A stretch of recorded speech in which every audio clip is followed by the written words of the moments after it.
Hello, everyone. How are you? I hope your week's been great, and with all this good weather, who wouldn't have a great week? We have a special guest on the show. Um, my name is Tan, and welcome to When the Room Goes Quiet. Everything's in its place. I have a special guest with me. Her name is Pam. She is a prayer warrior, uh, full of integrity, wise, honourable. She's a woman of substance and depth. It is a great pleasure for me to have her here to talk about the topic of female sexuality. And welcome Pam. She's going to introduce herself and take it away. Yes, I'm Pam, and I've been married to my husband now for 44 years. We have 4 adult children and 6 grandchildren.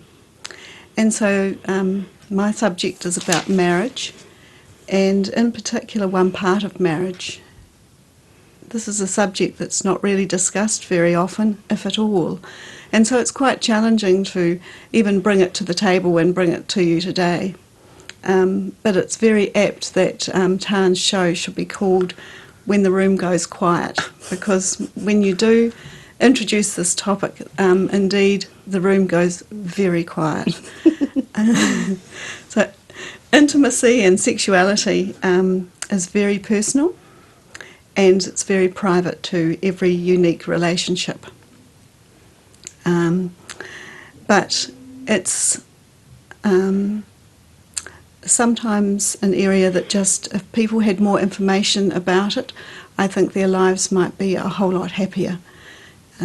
So that's why I'm here talking about it today. And I think everyone in a marriage, or when people get married, or even if they're in a very long, stable, long-term relationship, they want their relationships to become stronger, happier, and to be lifelong. And I know that people entering into marriage have these aspirations. And so if the intimacy side of the relationship works well for husband and wife, then bonding is strong, and facing the challenges and difficulties of life is much easier when you feel very strongly bonded together. Well, so why is it important to talk about it? You know, you did mention a couple of things, but for you, why do you think it's...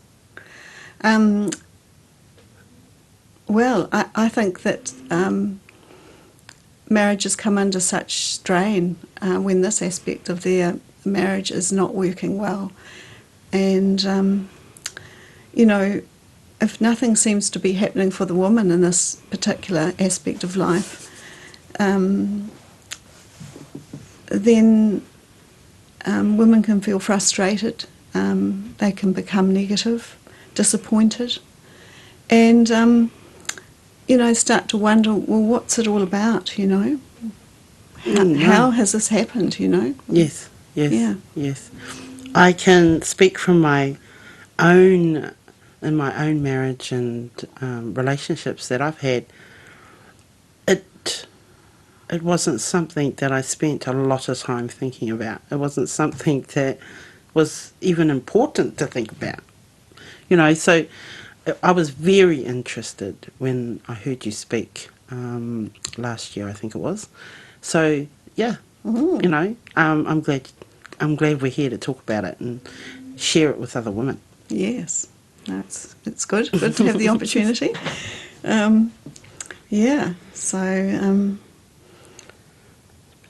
Statistics.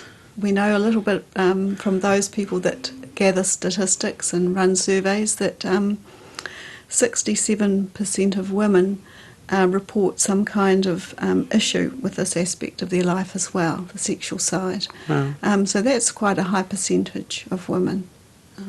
These are the ladies that I want to speak to. These are the ones that I think that, given a bit more information, things might, could possibly be different for them going forward if they're interested in wanting to see improvements or... Yes, definite improvements. Greater rewards, perhaps, is the answer. How much do women, know about themselves around this topic? Well, one of the big differences between men and women is that men know what they want and they know how their bodies work. Women, by comparison, often don't know what they want, and they don't know how to activate their bodies to achieve the best rewards for pleasure. So, this is the direction I want to take the talk. I'm planning to give another talk. Tan attended my first talk earlier this year in February, along with a few other women, and I'm actually planning another talk for October the 6th that all women are welcome to come to if they want to learn more. And I've developed a flyer. Can I hold it up, Tan? Yes, is that all right? Yes. I'm not sure how to... Oh, this is the way to do it, is it? Yes. It'll come back to you. Will it come back to me? As soon as you move. Oh, do you want me to hold it, give it to you? Nope, there it is. I'm not doing this very well. Anyway, that's my flyer, and Tan has a whole lot more little flyers that we're going to be able to give out to people just to have information. Anyway, I'll put that down for now, and you may see those posters up. We might even be able to put one downstairs around here somewhere to people can just have a look. But yes, I like to think that when it comes to the topic of sexuality, it's a little bit like, I think of it as climbing a mountain. Some women get halfway up the mountain and they like the view from there, and they feel loved and cherished and they're content. And certainly the view from halfway up a mountain is okay, it's pretty good. Some women want to get to the top of the mountain and find the view from the top is spectacular and are prepared to put the extra effort in to get to the top of the mountain. Nothing less will satisfy. So I sometimes think of sexuality in those terms when describing the sort of the opportunities that are available if people have the information. Yes. Yeah. Yes. Well, but even be willing to talk about it. I found in my own relationship that communication was big. You know, being able to talk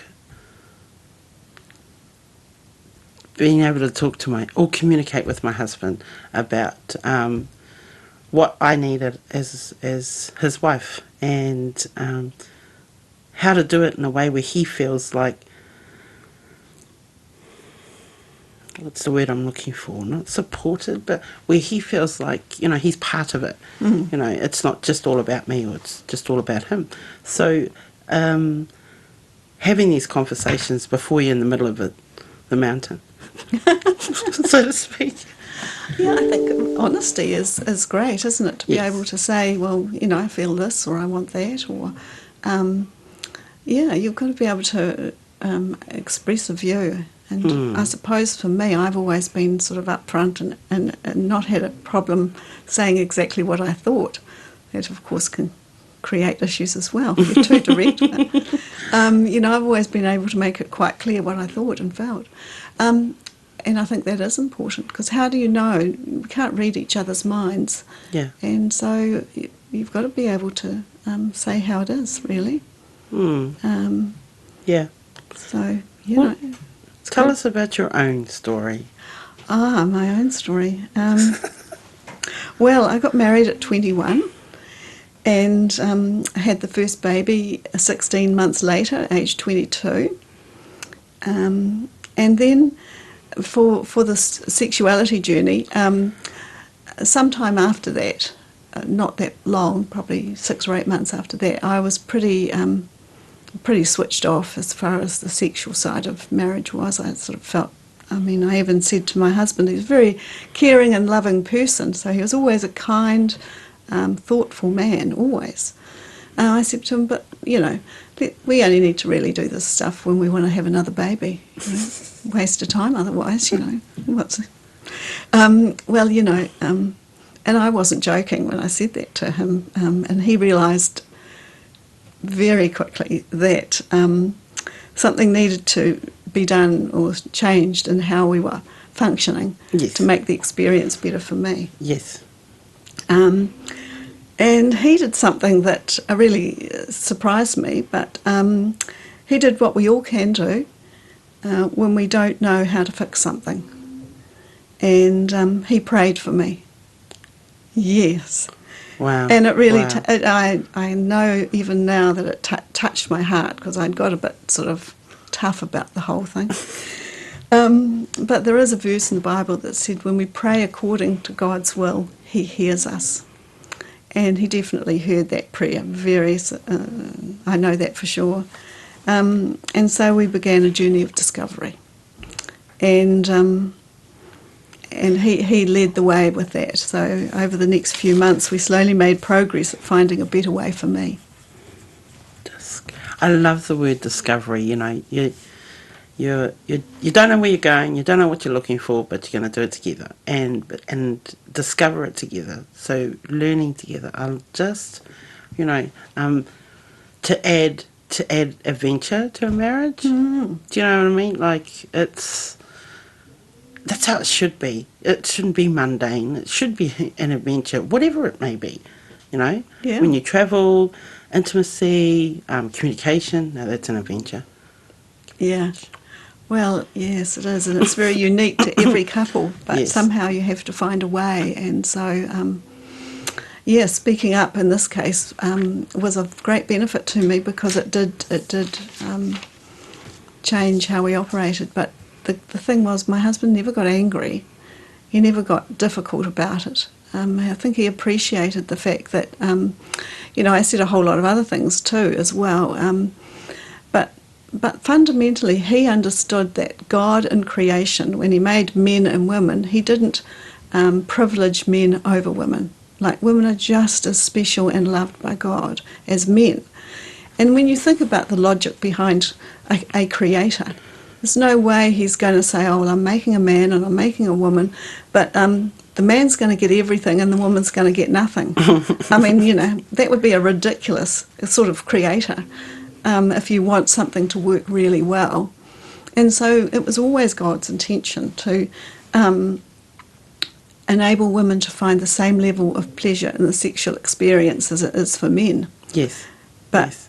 the trouble is, well, not so much the trouble, but we often get like a roadblock. We can't really find our way. And that's certainly how I was. We just didn't know, well, what do we do next to discover the joys of what awaits us. But deep down, my husband always knew that there was a better way. So he was the main driver behind it. So I'm very grateful. I don't know where I'd be today if he hadn't Wow. taken that on board. So,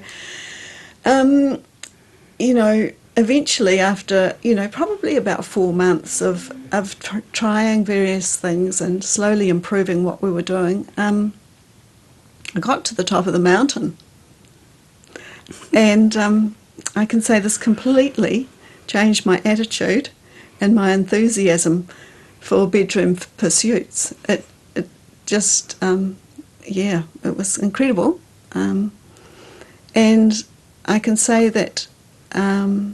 A quality experience for a woman influences the quantity of activity that you might otherwise have. So it's really an incentive, I think, for husbands or men to enable and encourage their wives to pursue mountain climbing, if I can put it like that. So, one of the questions down there is what are some of the things that enhance pleasure or pursuits? Enhancing. Well, positivity, a good attitude, but also what men bring to the whole relationship too. So, if a man is kind, caring, affectionate, helpful in the house, shares tasks, and is very affirming of his beautiful wife.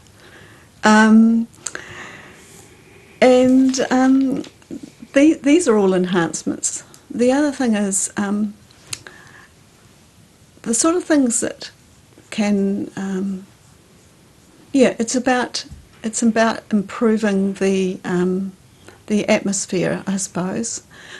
I couldn't help but think of an occasion where I was cooking tea, and I was actually boiling cabbage. So I'd shredded the cabbage, had a little bit of water in the pot, was boiling that. And normally I stir it because it boils and there's only a little bit of water there, so it needs constant stirring. But this day I walked away and must have gone into the next room or got distracted somehow, forgot all about the cabbage until I could smell it burning. Came out to the kitchen and thought, I can't run that under the tap because it will fill the room with even more smoke and steam. So took it outside and put the pot on the lawn as it was, just the whole pot. And then I started to think, oh dear, now what's my husband going to say when he comes home? He's going to say, oh, silly woman, and I started creating all these thoughts that my husband would say, and he's going to say, oh, why did you walk away, and why did you let that happen? And anyway, car came down the driveway and he gets out of the car and you could see him looking over at this pot sitting on the lawn, and he's starting to think, oh, this is unusual, don't normally see saucepans on the lawn. So he walks over to it and he has a bit of a glance in it, and I can see all this from the kitchen window. He comes inside and he looks at me and he says, oh, how was your day today? And all the thoughts that I had that he might be going to say, silly woman, crazy lady, he didn't. And he, with those comments, had the opportunity to change the atmosphere in the house, because if he'd started to be negative about my burning the cabbage, I would have been quite emotionally switched off. I already knew I was a bit crazy for doing it, but by being so positive and talking nicely to me and not saying anything about the cabbage, he lifted the atmosphere in the house, Wow. And he wasn't he couldn't have cared less about the cabbage. And I said, oh yeah, but I've ruined a pot, I don't know if I'll be able to scrub it clean and get it. He says, look, just buy another one. Doesn't matter, like it didn't care. But I was thinking about the implications of how people speak to each other, and if in the evening or later in the evening he'd been interested in some intimate activity, if he'd been a bit negative or growled at me or said unkind things, there'd be no way I'd be the slightest bit interested in any intimacy. But because he behaved in quite the contrary way to that, the positive way, then naturally, you feel more kindly disposed to someone. And these are things that people, it's good if people realise this. Yes, yes. I got switched off, and when I heard that, I'm like, that spoke to me, because, I don't know what's happened in his day, and when he comes home and he's like, ugh, I'm like, without even explaining, I've had a rough day too, or whatever, I'm immediately switched off. There is nothing happening, and even if you want to think something is happening, it's already left the building, and so it makes so much sense to create an atmosphere. I've gone through a period where we're just recently trying to stay focused, stay in the room type of thing. Like, I'm not thinking about what the kids are going to wear for school. Have I done the washing? Did I turn that light off? I'm teaching myself to be present, and that's hard. That's hard when you've never really valued, sexual, intimacy or anything like that. So, yes, I reached the top of the mountain, and there was a flag, and there was shouting and waving, and I was like, huh. And it brought me back to, coming to your talk and hearing, but it's not just happens in the room. It's before. It's the day before. It's how you speak to each other. You know, speaking to my husband, telling him, what he adds to us as a family, and when he's not really a talker, sorry, but he adds in so many other ways. He'll cook, or sit with the kids and read. Just so many other things that adds value to our family. So really, really, really positive that, because he's away at the moment, when he comes back, to put on a favourite meal of his, or just to have the atmosphere when he walks in, that hey, I'm home, and everyone's attentive. Like, I think that's really important. And before we go any further, I'm going to play a song which, adding to your husband praying for you, it's about who we are as women, but also Christian women, that praise is our weapon. And this is My Weapon by Natalie Grant. So I hope you enjoy this.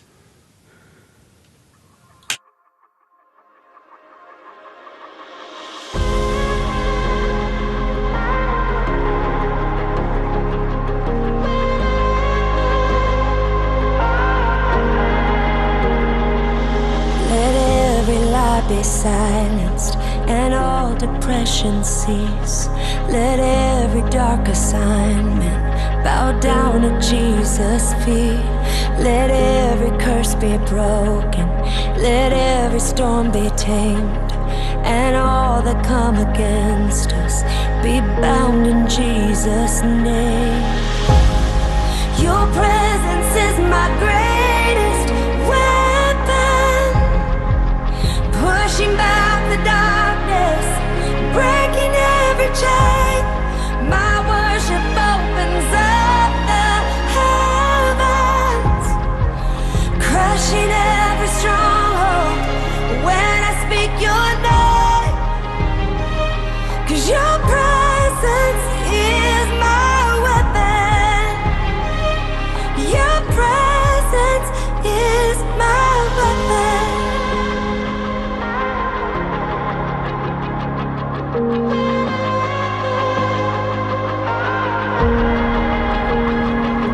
Your strength will not be shaken, your love will not back down. Death has been defeated, what can stop me now? I hold on to what you've spoken. You said that I am free. You've given me your promise, and you are my victory.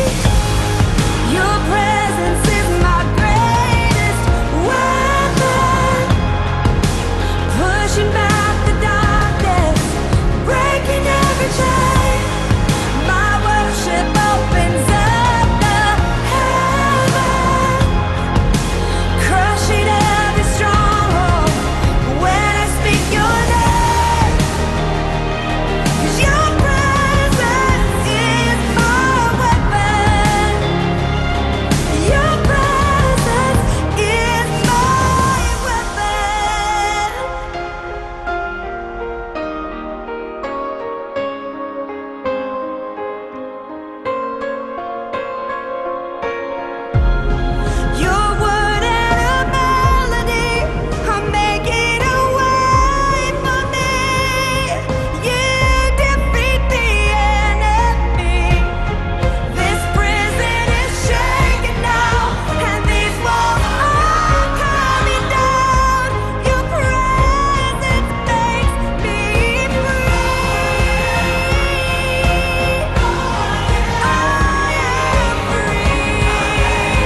hello, welcome back.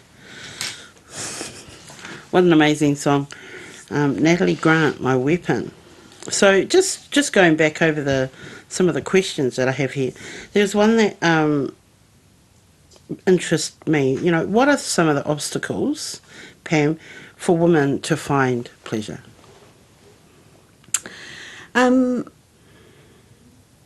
Obstacles, yes, quite a few. Well, stress would be one of the biggies. So if you're under stress or got a lot of stress in your life, then you can't focus on anything else. The stress just takes over. And probably one of the most important and key things to in the discovery of pleasure is to be able to totally relax. So if you have to be able to, your body needs to relax, but also your mind needs to be freed up from all the things that clutter our minds. And stress and tiredness are those things.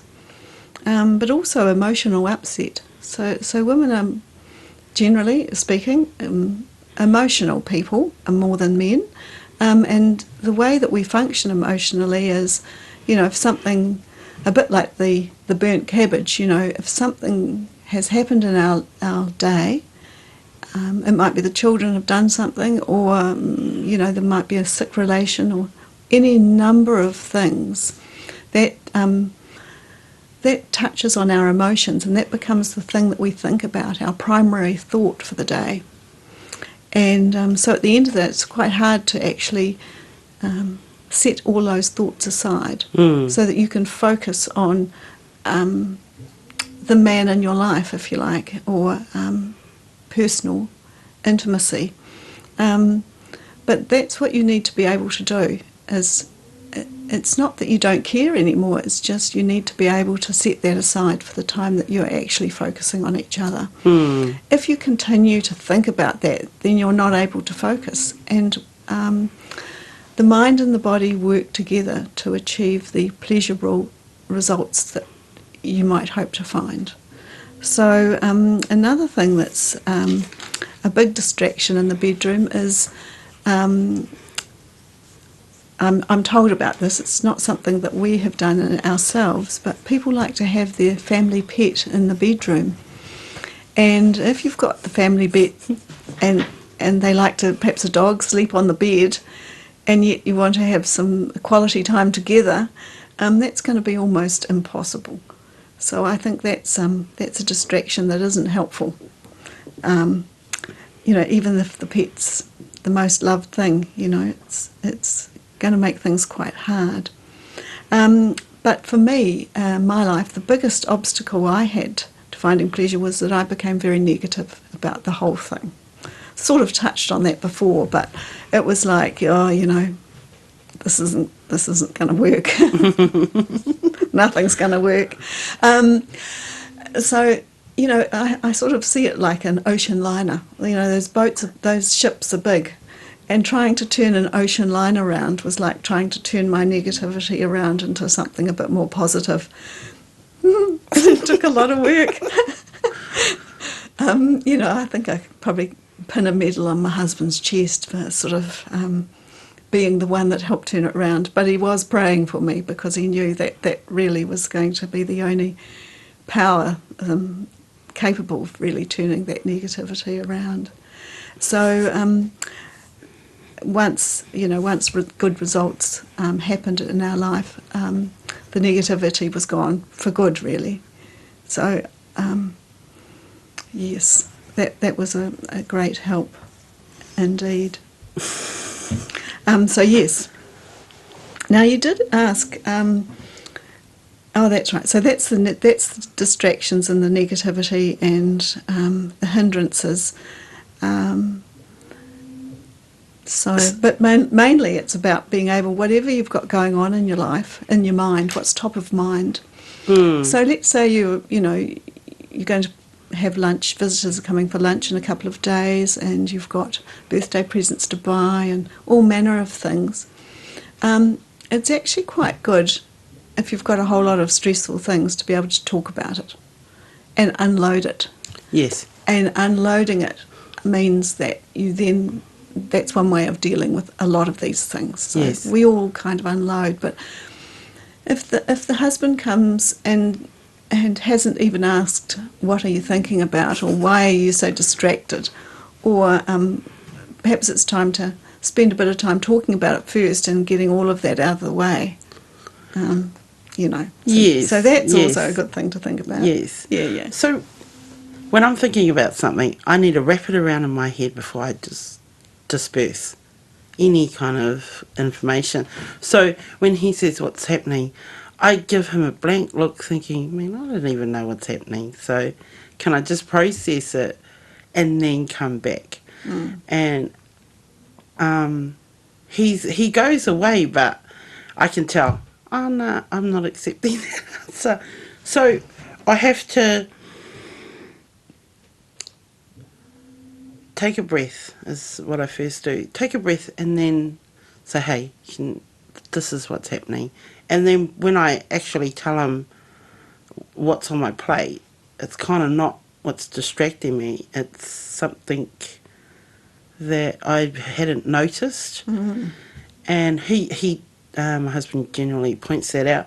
But I like what you said about the ship, turning the ship around. So for me, it's probably those boats at Queen's Park, how tiny they are, and you have to lie on your back to pedal. Well, when I'm in it, I've got to lie on my back. So trying to turn one of those things, I recently had to do it for work, and the guy was quite smaller than me. So because I'm not a small person, the boat was on a lean, and then he was fit. He was very, very fit. But as he's pedaling, it wasn't doing anything, so I had to pedal, and it didn't go very far, but we made it in the end. But that was a stretch. So I think for that moment, it's like that with intimacy for me, because it's like all that effort. Like I'm like, gosh, and then I've got to do this and have a shower, change the sheets. Like all these things start running through, hanging them up, but it's raining because it's mastered in. All these things start raining. You know what? If I'm going to start something, I'm going to say something, and then it won't happen. Then, see, no washing. It's still raining. There's no work. So I would try and think of things that would stop so that the workload isn't heavy for me. Well, this is what I think. But God showed me, if I want a praying husband, if I want a husband that seeks him, I need to value, the things that his needs, and his wants. It's not all about me. And when I started to value or listen to the things that he wanted to talk about, or he was interested in, things that don't make sense to me but make sense to my husband, I started noticing our interactions were not only in the bedroom, but we're in the kitchen or in the lounge. And for me, as a woman, I like that. I like that it doesn't just happen once you walk into the bedroom. It happens, when you're in the car. The conversations that you're having are positive.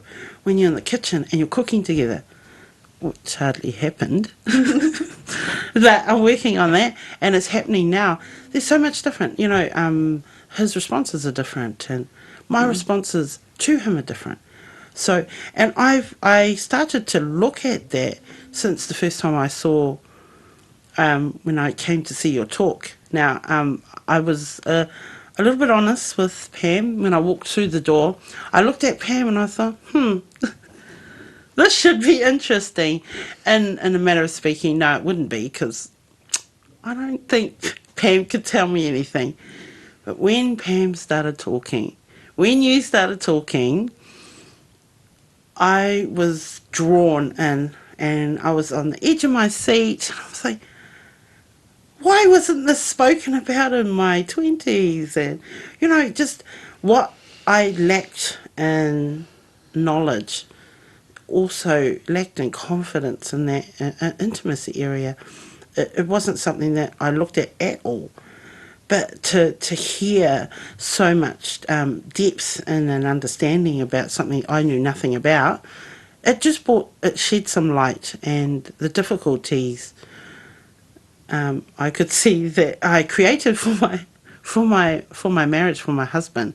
You know, it just brought it all together, and I started talking to him more and said, this is what, you know, we should do. The chatter in the bedroom was a lot more in depth, you know. Right. And I got that from just coming to your talk, which was amazing. And I was there with two other people, and we each had different perspectives about the talk, but I knew that it was something that I was ready to hear, you know. And when I added it to my marriage about adding, especially value, each other, like myself as well, and my husband, it's done so much. Like, we don't get offended, you know. We don't take each other for granted. He tells me to stop being silly when I want to pout about something, and I pout a lot. And, you know, so we're open about those sorts of things. And I would never have touched on that, and it's been like the beginning of the year you said that you spoke about it? February. Yeah. February. So, like, what's that, 4 months? 5 or 6? Yeah, Something 7. like that. Yeah. So, look how, you know, and I'm 50 and I'm just learning about it. Do you know what I Wow. mean? So, Yeah. I think I believe this is a topic that our young ones, you know, walking in, it's not like you see on TV. You know, No, it's not like TV. No, that's the thing, it's not. But, you know, what I talk about is what I would have liked to have heard in the early days of my marriage. Yes. Sometimes I think it's quite hard to put some of these concepts to people who are not in a relationship, you know, but they might one day be. But for people who are early in their relationship to hear, you know, if you're finding things aren't quite as you would like them to be, there is information to sort of steer you in a direction that might be helpful.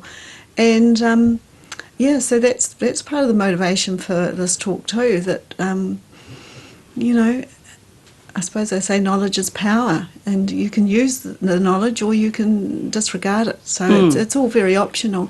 And I also wanted to say about my talks that the talk is in 3 parts, and there's an introduction, what I call the nitty-gritty, and then a summary. And the nitty-gritty is something I feel that I can really only share with women in a personal space. So we do go into quite explicit detail over some things, and I think that's just necessary, otherwise you'd be just talking in riddles really. But I never ask the audience, I never ask the people in the room questions, because I want to guard their privacy. It's such a personal part of their lives, and yet it's good to have this extra information. And over the years, you know, it's been 44 years of marriage. I've read books on marriage, and every book that I've read always has something helpful in it somewhere. So I'm glad people sit down and write books, but I felt that there were some things that I shared that talk that I hadn't read in books, and I'm really drawing a lot of that out of my own lifetime experience. And until recently, a lot wasn't known about the main sexual organ that women have, which is the clitoris. But we have new research being done by some people now. In particular, there's a lady in Australia, she's a urologist, and she's made some very interesting discoveries about the clitoris. So I don't know if I'm going to go into too much detail here, but in 2005 she did MRI scanning and found that while this part in a woman's body is almost completely inside the body, so it's an internal thing, that it only has one function. It only has one function, and that is to create pleasure. It doesn't exist for any other purpose. And when a woman is sufficiently aroused, the clitoris is 9 centimetres in length. So, it's not insignificant. But, these are the sort of things that I can go into more detail in another setting. Yes. Yeah. So not really going to talk about it today. But, it's good to have that information because it is necessary to know what triggers or what triggers the bringing that clitoris into its full effect, which is half the story. It's not the full story. So, that's on that topic. But I'm so thrilled that you found information from the talk that benefited your relationship. Yes. Because we carry on learning, and it enriches relationships, doesn't it? To have a joy. And in fact, once again with surveying, they surveyed men, and they asked them what was the attribute or the characteristic they most looked for in their wife or their partner. And so overwhelmingly it came back that men were looking for enthusiasm in their partner. So that's a great thing, isn't it? But it's how to live well so that women do feel enthusiastic. Yeah. So, from my background, I've come from an abusive childhood and leading into early stages of another long-term relationship. So it was always closed off. It was for me, it just, what's the word I'm trying to use? Find intimacy and in a relationship, it was not only hard work, but it brought up stuff that wasn't very nice for me. So for most of my life, I can't even say adult life, but most of my life, there has always been some sort of trauma when it comes to intimacy. So giving my heart to the Lord, He changed me on the inside out, but there was still that connection between intimacy and trauma. So it took a lot of years, I believe, for myself to really look at it as anything different, like just trauma. Yeah, pain. Exactly. And so listening to your talk and having the husband that I have, who is kind and just puts me on top of the world. Like, if I ask him to do anything, he is very, very willing, and I'm like, I want to enjoy that. So I reached out and I said yes to your talk, and just being willing to understand who I am as a woman, and to really get past all my past of trauma and intimacy. And after your talk, it made me think, hey, can I do anything? Is it just, it's not my husband's fault, he wasn't there, but how can I, what can I do? To build things. Yes. Yeah. And it was surrendering. It was like I'd forgiven my father. I'd forgiven those that had treated me or, caused abuse, but I didn't forgive myself. So that was a long process of forgiving myself, and then allowing the intimacy in a marriage. I wanted that, and when I forgave myself, I received that. Wow. And now, like, your talk just really escalated quite quickly into, this is what I want to achieve in my marriage. This is what I want to do, not only for me, but for my husband. So it's for that journey and having you come into my life and just, paint a picture for things that I knew nothing about. Yeah. Really helped, really bless my marriage and between my husband and I. And I just, like, for those that are listening, for those women that may have had the same background as me, where we can identify trauma and abuse when it comes to, intimacy or anything of that kind of nature, that there is something that you can do. This is not the end of the road. This is not... this is something that you can come back from. You don't have to, keep beating yourself up or blaming someone for where you're at. You can make a choice yourself to set yourself free by forgiving yourself, but repenting, coming to God, surrendering it all, and just repent. And I'm telling you, because it's worked for me. Wow. And to sit at his feet and just, forgive yourself and receive what he has for you, what God has for you. That is probably the biggest and most important life decision that I've ever made. Wow. I think you're extraordinary. I think, a lot of people just find the sort of experience you had is a huge stumbling block in their lives, and yet you've moved forward with it, and you just have my full and total admiration.